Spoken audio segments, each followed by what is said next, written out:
করে দেখেন, খালেদা জিয়া কিন্তু রাষ্ট্রীয় ক্ষমতা যায় নাই। খালেদা জিয়ার দল প্রধান রাষ্ট্রের ক্ষমতা নেই, খালেদা জিয়া প্রধানমন্ত্রী হয় না, তারেক রহমান প্রধানমন্ত্রী হয় না। আজকে এই অবস্থা, আজকে চোরের মতো পালিয়ে গেছে। প্রিয় ভাইরা আমার, আজকে এই জন্য বলছি, আজকে আমাদের নেতৃত্বে যেভাবে অন্যায় অবিচার করা হয়েছে, যেভাবে অত্যাচার করা হয়েছে, নির্যাতন করা হয়েছে, আপনারা দেখেছেন। এই বেগম খালেদা জিয়া কখনো আপোষ করেনি। প্রিয় ভাইরা আমার, আপনারা জানেন যখন 111 আমি জেলে ছিলাম, আমাকে যখন জেলখানে আটকে রাখা হয়েছিল, বেগম খালেদা জিয়া তখন জেলে ছিলেন।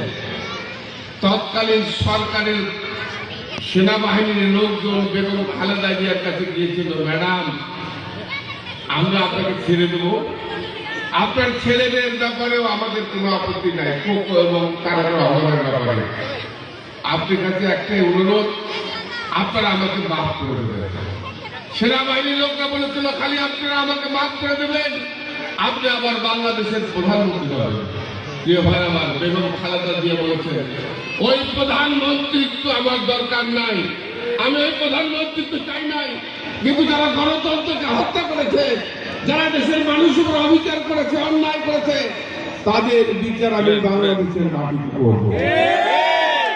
প্রিয় ভাইরা, আপনারা দেখেছেন শেখ হাসিনার কাছে গেছে, শেখ হাসিনার টোপ গিলে নিয়েছে।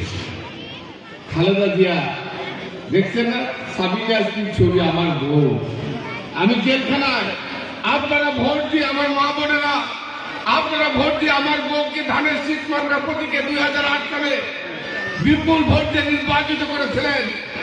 শুধু দুলুর বউকে জিততে দেওয়া হবে না, এই অপরাধে সেদিন সাবিনা আসির ছবিকে জোর করে ধানের শীষের বিজয়কে হারিয়ে দিয়ে সেদিন আহাদ আলী সরকারকে জিতিয়ে হাসিনা তখন তাকে মন্ত্রী করেছিল।